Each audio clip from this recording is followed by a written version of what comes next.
Hi guys! Welcome back to my channel. Ayan. Meron ako dito ang tuna fillet. Nilagyan na to ng paminta at saka asin. Ngayon, kalalagay ko lang ng kalamansi. Naisipan ko na lang i-vlog. Meron siyang kalamansi dito. Haluin lang natin. Ha? This is tuna fillet.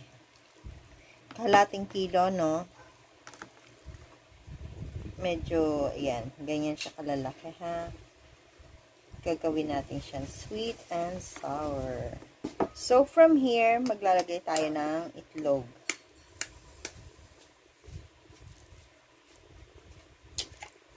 Iba yan. I-mix na natin bago natin ihalo. I-mix sa fillet.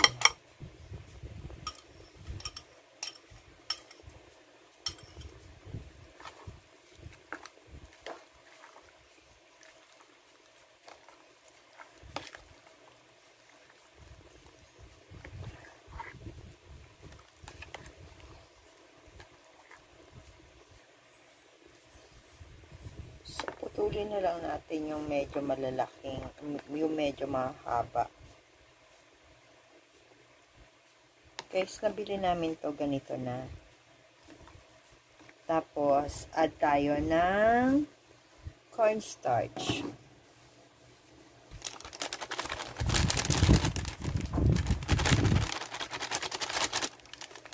Tansyahan lang to, ha. Tansyameter lang to. Wala talaga siyang accurate na sukat. Lutong nanay lang. Di ba mga nanay natin magaling mag-tansyameter? Ganyan lang po ang ginagawa natin sa ngayon.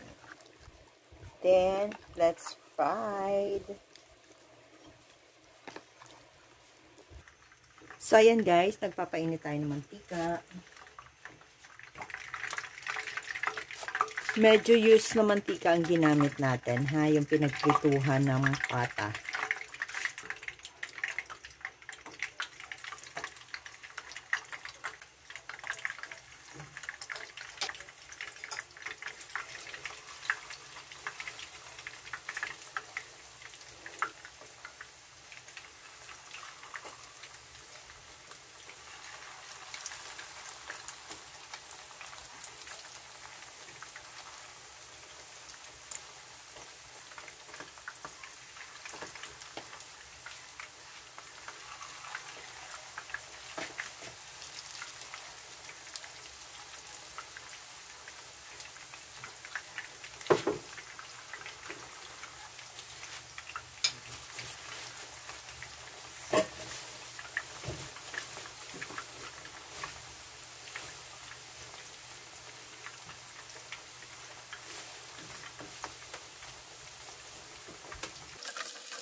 Guys, meron tayong bawang, sibuyas, carrots, bell pepper.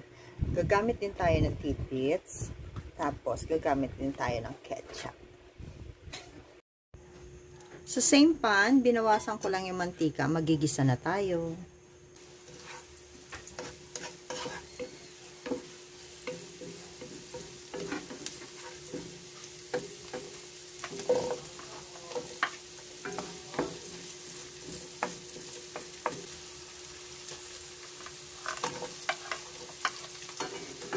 medyo luto-lutuin na natin yung carrots. Though manipis lang naman ang pagkakahiwa ko, pero masarap pa rin yung medyo luto. Yan. Maglalagay tayo ng 2 kutsarang tidbit. Dagdag pa konti.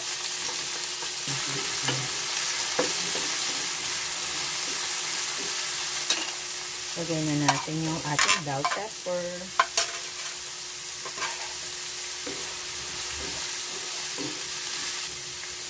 Maglalagay tayo ng paminta. Salt. Konti lang kasi yung ating fish is may salt and pepper na rin. SMG. Kung ayaw nyo maglagay, diwag. Lagay tayo ng water.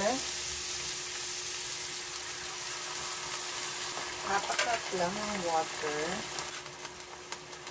Lagay din tayong 1 tablespoon ng sugar. Since wala tayong pampakulay, maglalagay tayo ng ketchup. Ayan. Kung ayaw nyo namang mahirapan, pwede kayong gumamit ng sweet and sour ketchup para hindi na kayo mamaya maglalagay ng slurry. Pero since wala tayo nun, dito tayo sa traditional. So, check na natin yung lasa.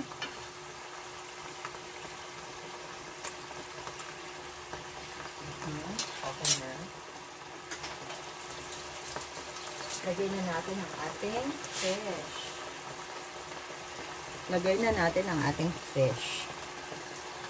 Uy, mapapasama pa yung ating paper towel. Napabaliktad ko doon, hindi nyo na nakita.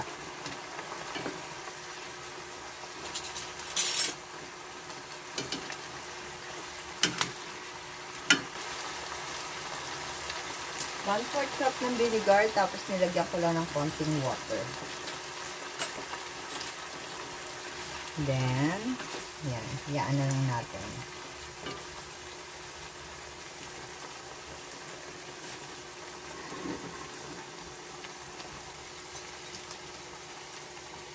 Then, lash yung ating slurry.